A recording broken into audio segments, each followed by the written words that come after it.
certain changes. Linye ndilithi lesi sinyathelo lesicatha litiko letebunhloli selitawubani sehhovisini lebumengameli. Indvuna letawuniketwa umsebenzi wekubeka liso kuvikeleka kwembuso indvuna lensha ehhovisini lebumengameli Mondli Ngungubele letawulekelelwa nguPhinki Kekana Nazinzi kodwa njengemasekela akhe.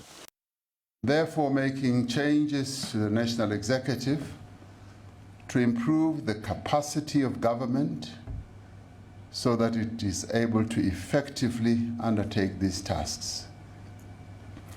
At the same time, there are a number of vacancies that need to be filled. Emavikini lemathathu lengcile luphiko lwetebunhloli lagcekwa kakhulu ngekwehluleka kubonela embili ludlame lwacubuka eKwaZulu Natal naseGauteng.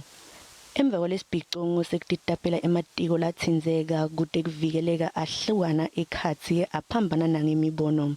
Induna yemaphoyisa Bhekicele waphika ukuthi wathola umbiko wetebunhloli esikhungweni lesibukene nekuvikeleka kwembuso ngalodlame lwakamuva. I have also accepted a long-standing request by Minister Tito Mboweni to be excused from his position as Minister of Finance. Minister Mboweni took up this position following the sudden departure of former Minister Nhlanhla Nene in October 2018. Bahaltiyi betepoliti batsi mengameli uthethe sinyathelo lesikhulu kulokwenda tingucuko ikakhulu emva kwalodlame lwakamuva.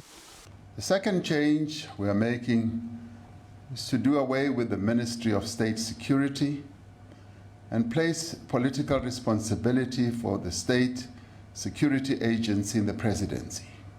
Kubonakele tingucuko letimbili kulolihlaka lekuvikeleka litiko letekuvikela selitawuholwa nguThandi Modise labanye batsi loku kufanele kwenteke ngenxa yesimo. Presidency will be appointing Mr. Mondli Ngungubele.